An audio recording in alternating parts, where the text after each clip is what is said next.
ఏంటంటే సార్ 2010 కన్నా ముందు ఓఎన్ఎం స్టాఫ్ అందరూ కూడా టెక్నికల్ కోర్స్ అయినటువంటి డిప్లొమాని బీటెక్ని డిస్టెన్స్లో చేసుకునేవాళ్ళు సార్.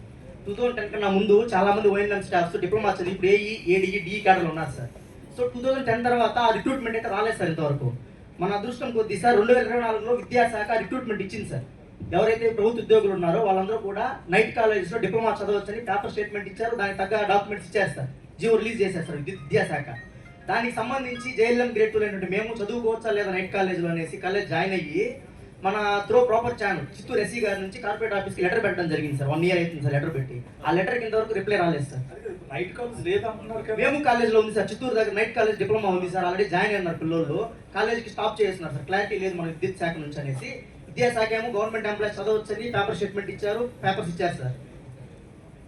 సో మేము డిప్లొమా చదవచ్చా లేదా అనేది మాకు క్లారిటీ కావాలి సార్. అంటే ఇందులో ఏదైనా టెక్నికల్ ప్రాబ్లం ఉందా? డిప్లొమా చదవడానికి మళ్ళీ రేషియో ఇది ఇంబ్యాలెన్స్ అలా ఏమైనా ఉందా? అవును మేడం, మీరు చెప్పారు కదా, నాకు రిప్లై కావాలి సార్. అంటే ఒకే మొత్తం స్టేట్ లోనే ఒక కాలేజ్ ఉందా? 4-5 కాలేజెస్ ఉన్నాయి సార్ స్టేట్ లో. నైట్ టైం కూడా నైట్ టైం డిప్లొమా ప్రొవైడ్ చేసే గవర్నమెంట్ కాలేజెస్ సార్. గవర్నమెంట్ తరఫునే విద్యాశాఖ పర్మిషన్ తో ఇచ్చారు సార్ గవర్నమెంట్ ఎంప్లాయీస్ కోసమే. అది మేము చదవచ్చా లేదా అనేది మాకు విద్యుత్ శాఖ క్లారిటీ ఇవ్వాలి సార్ దాని గురించి. సరే, థ్యాంక్ యూ సార్. అండ్ ఇంకొకటి సార్, ఈ కన్వర్షన్స్ 50% ఇస్తున్నారు సార్ ఓఎన్ఎం స్టాఫ్ నుంచి ఈ ఈఆర్ఓకి అయితే మీ రెవెన్యూ సైడ్ వచ్చే వాళ్ళకి. మా రిక్వెస్ట్ ఏంటంటే సార్, ఫిట్ గా ఉండే స్టాఫ్ అందరూ వెళ్ళిపోతున్నారు సార్ సీనియారిటీని బట్టి. దయచేసి దాంట్లో మీరు కొంచెం హెల్త్ బాగాలేని వాళ్ళని, కుటుంబ పరిస్థితులు బాగాలేని వాళ్ళని, ఏమైనా చిన్న చిన్న దెబ్బలు దగ్గర ఉంటాయి సార్, అన్ఫిట్ గా ఉంటారు ఫీల్డ్లో. అలాంటి వాళ్ళకి మీరు సీనియారిటీ బేస్ కాకుండా ఏమైనా మెడికల్ గ్రౌండ్స్ పెట్టి దయచేసి ఆ సర్టిఫికేట్స్ ఒకసారి వెరిఫై చేసి అలాంటి వాళ్ళకి అవకాశం ఇస్తే ఇంకా బాగా పనిచేసేదానికి అవకాశం అనేది ఉంటుంది సార్. అండ్ ఇంకొక పాయింట్ ఏంటంటే సార్, 7 years గా జేఎల్ఎం గ్రేడ్ 2లు ఇప్పుడు జేఎల్ఎం అయిపోయాం సార్ కన్వర్షన్. కాబట్టి పాత సమస్యలు ఏవి కూడా మేము మాట్లాడాం సార్. ఎందుకంటే మా కారు నియామకాల దగ్గర నుంచి ప్రతి ఒక్కటి కూడా మీరు ప్రొవైడ్ చేశారు సార్. ఇప్పుడు ఎలాంటి సమస్యలు లేదు సార్ ఇప్పుడు మాకు. కానీ 7 years గా ఒకే ఏరియాలో పనిచేయడం వల్ల చాలా ప్రెజర్స్ ఉన్నాయి సార్. 2 గవర్నమెంట్లు మారాయి సార్. ఎంత ప్రెజర్ అనుభవిస్తున్నాం, దానికి ప్రెజర్ అనుభవిస్తున్నాం సార్. ఈ 7 years లో చాలా సార్లు విద్యుత్ శాఖ ఎంప్లాయీస్ అందరికి కూడా ట్రాన్స్ఫర్స్ ఇస్తే ఎక్సెప్ట్ జేఎల్ఎం గ్రేడ్ 2 అని ప్రతి ఆర్డర్లో ఇచ్చారు సార్. ఎందుకంటే సచివాలయ వ్యవస్థకి లింక్ ఉన్నారు. శాలరీ డ్రా చేయాలంటే సచివాలయంతో లింక్ ఉంటేనే శాలరీ డ్రా చేస్తాము.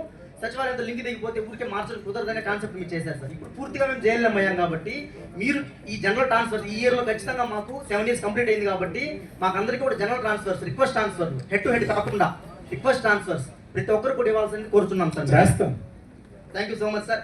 అలాగే సార్, ఈ జేఎల్ఎం గ్రేడ్ 2లు మేము జేఎల్ఎం గ్రేడ్ 2గా ఉన్నప్పుడు విజయానంద్ గారు ఒక ఆర్డర్ పాస్ చేశారు సార్. ఓన్లీ 1వ తేదీ పింఛన్ ఇస్తే సరిపోతుంది, మిగిలిన రోజుల్లో విద్యుత్ శాఖ పనులు చేయండి, మీరు సచివాలయ అండర్టేకింగ్ లో ఉన్నప్పటికీ కూడా అని ఇచ్చారు సార్. కానీ ఇప్పుడు గవర్నమెంట్, ఏపీ గవర్నమెంట్ నుంచి మొన్న జీవో వచ్చింది సార్, పూర్తిగా విద్యుత్ శాఖ పనులకే వీళ్ళని కేటాయించాలి. కాబట్టి మాకు ఆ 1 day పెన్షన్ కూడా మాకు రిమూవ్ చేయాలని మేము ఈ సభా వేదిక మేము కోరుచున్నాం సార్. అది ఆలోచించే పెట్టాం.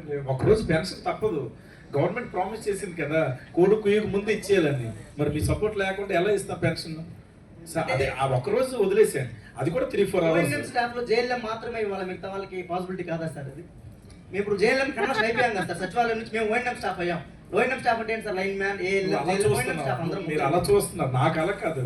ఆ ఊర్లో నువ్వు ఉన్నావు, నాకు ఇమీడియట్ గా నీతో నేను పని చేయించుకుంటున్నాను అంతే. అక్కడ ఎల్ఐయా ఎస్ఎల్ఐ అది నాకు సంబంధం లేదు. అర్థమైందా? అర్థమైంది right sir. Thank you so much sir. మీరు వచ్చినప్పటి నుంచి అదే సేవ కార్యక్రమంలాగా భావించండి. చక్కగా పెద్దోళ్ళు కలవచ్చు, ముసలోళ్ళకి మీరు పెన్షన్ ఇస్తే వాళ్ళ కళ్ళలో మెరుపు చూడండి. దానికోసం కూడా ఇలా చేస్తే చేస్తాను. చేస్తాను, ట్రాన్స్ఫర్ చేస్తాను. చాలా thank you so much sir.